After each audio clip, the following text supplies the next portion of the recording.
Hello, everyone. I'm your host, Betty. Thanks for listening to the podcast. We're talking about Men in Kilts' sixth episode, Scotland by Land, Air, and Sea. So, just a reminder, you have till Friday to go over to my Facebook group and vote on the poll for the new show after Falcon and the Winter Soldier. The options are The Mandalorian, WandaVision, and Cobra Kai. So, and if y'all want to join my Facebook group, I'll leave the links in the description. I've recently made a link tree, so it's easier for y'all to find all the things. So anyway, let's just get into the episode that we're talking about tonight.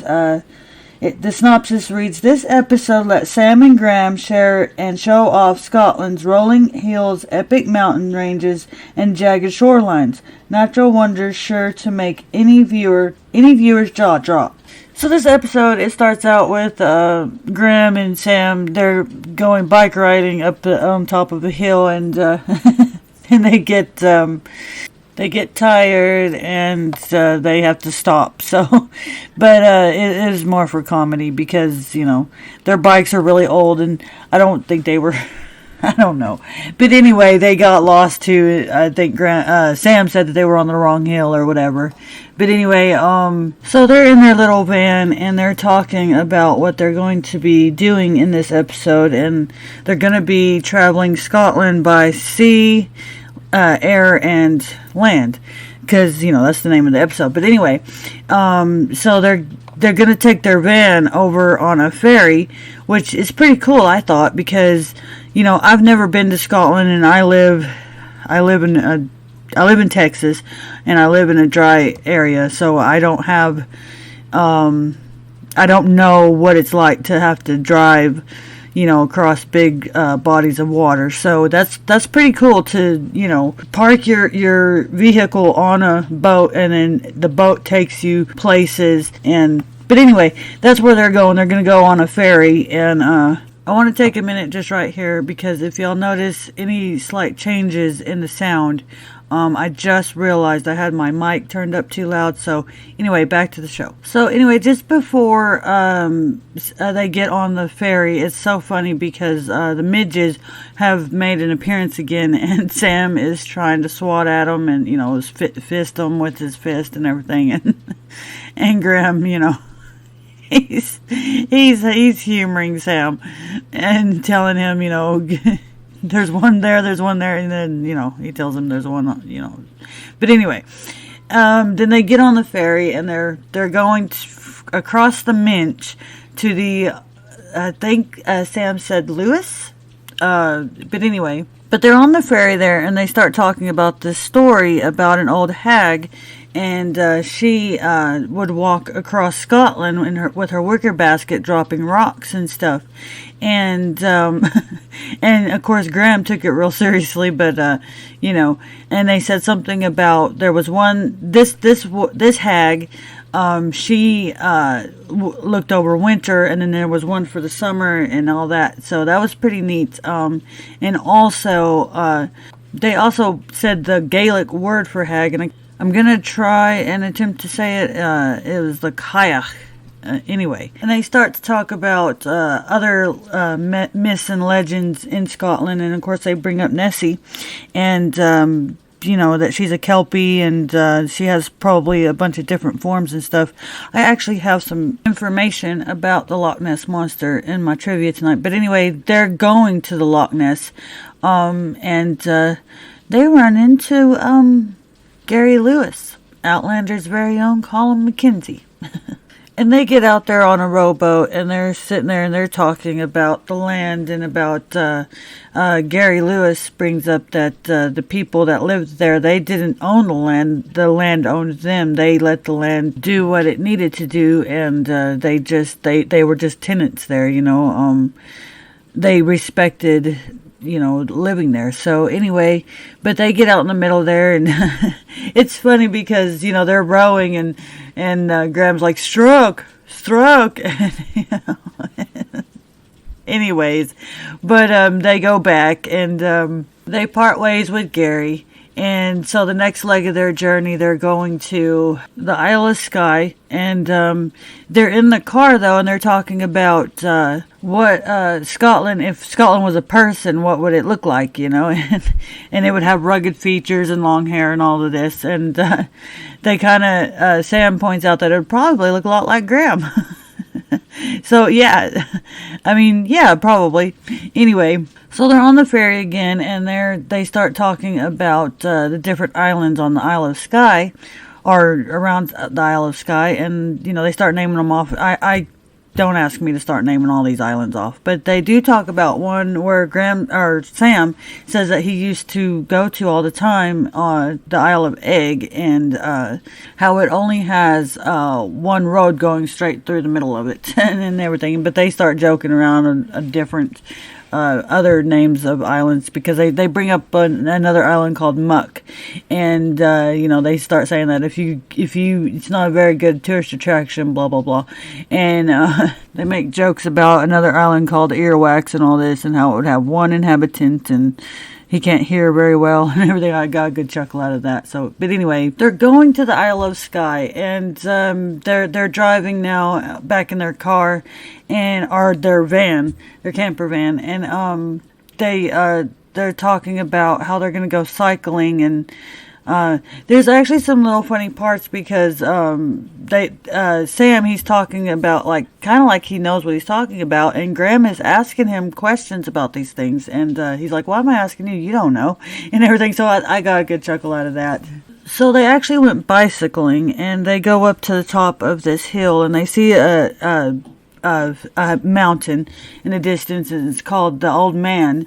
And I learned that, or in this episode, you'll learn that the mountain has actually filmed Aliens and Transformers there, and now Men in Kilts. So I thought that was great. A great bit of history or trivia about that area. So, but anyway, after they get done with the cycling, they're going to go and they're going to swim in the fairy pools of Skye. And it's not the warmest water in the world. It's probably the coldest water in the world, actually. But anyway, they go swimming in it, and they're a lot braver than I am, because, yeah, you couldn't...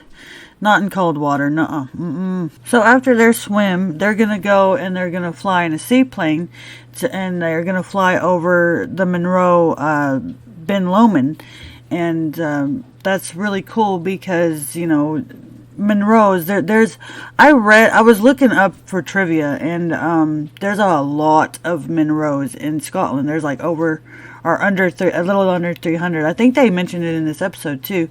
That's why I didn't put it in the trivia, because they already, basically anything that I could find out about it was already in the episode. So, but yeah, Sam has actually climbed Ben Lomond, and by the way, he also mentions what the difference between a mountain and a Monroe is. A Monroe is over 3,000 feet. But anyway, he's talking about how he has climbed, I think 25 or 27 Monroes.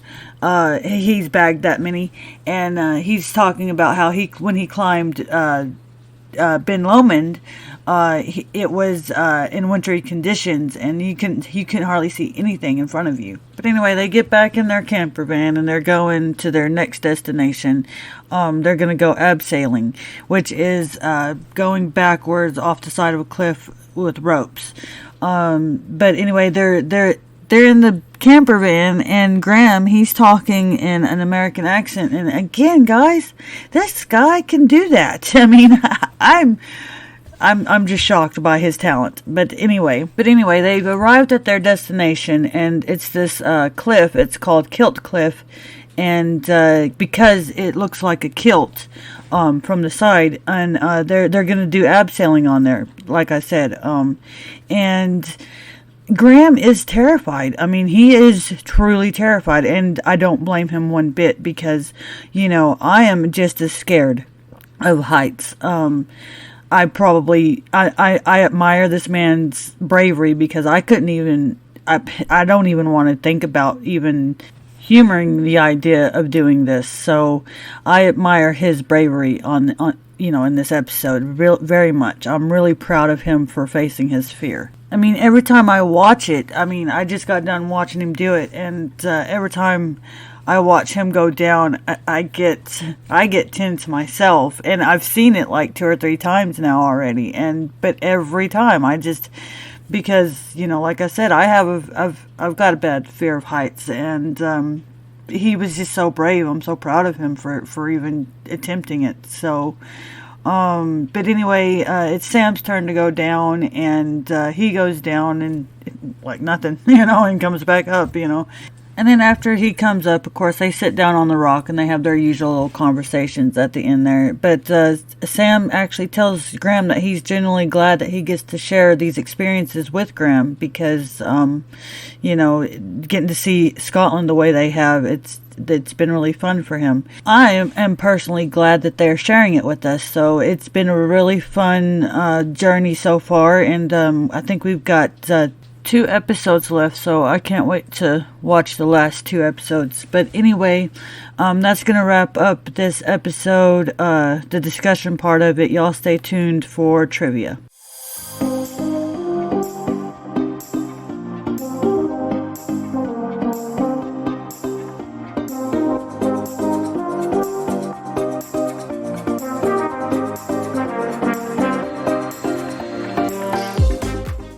Okay, so like I said in the episode, I have facts about the Loch Ness Monster. I got this off of Wikipedia, by the way. It says that the first modern discussion of a sighting a strange creature in the loch may have been in the 1870s, when D. Mackenzie claimed to have seen something wriggling and churning up the water. This account was not published until 1934. However, research indicates that several newspapers did publish items about a creature in the loch well before 1934. The best-known article that first attracted a great deal of attention about creatures was published on the 2nd of May, 1933, in Inverness. Couriers about a large beast or whale-like fish. The Courier in 2017 published excerpts from the article, which had been entitled Strange Spectacle in Loch Ness. It said, "The creature disported itself, rolling and plunging for fully a minute, its body resembling that of a whale, and the water cascading and churning like a simmering cauldron. Soon, however, it disappeared in a boiling mass of foam.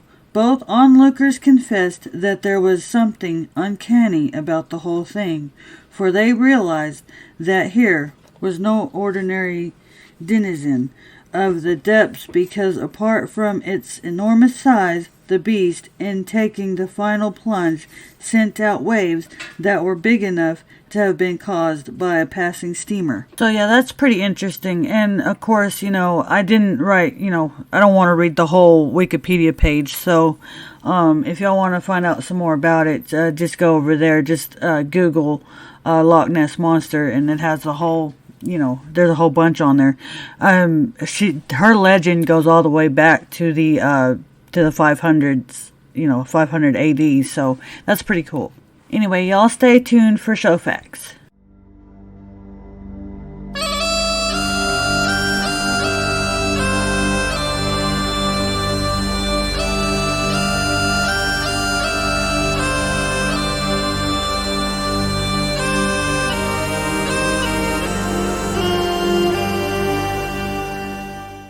Okay, so, I get these show facts for Mental Floss. But anyway, it says, Men in Kilts' barley body surfing scene was not rehearsed.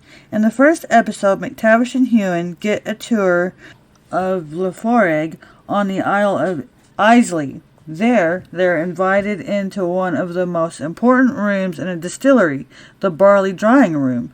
And like a pair of puppies next to a pool full of kibble, the 2 adult men euphorically leap into the cereal. There are some cheesy moments, but they're genuine cheesy moments, McTavish says of their wide-eyed whiskey belly flop, which he assures was intentional. We were very careful not to try and intimidate anything, because I think our approach was always to be very genuine and spontaneous, McTavish says.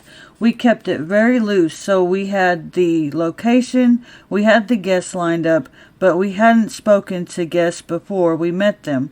We had nothing. We had no preparation in the regard. We weren't given a cheat sheet or homework or anything like that.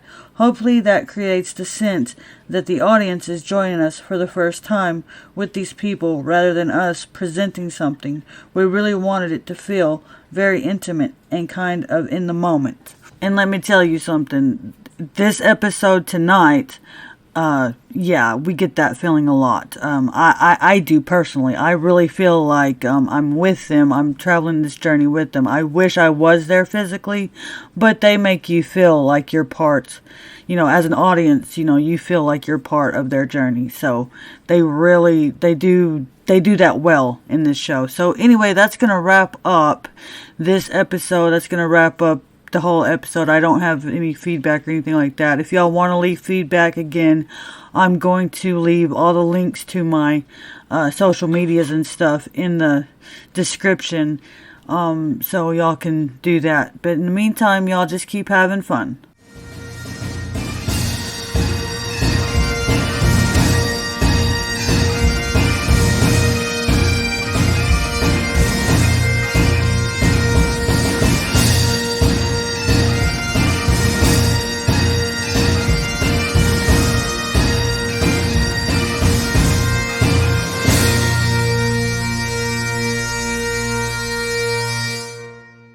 Gary from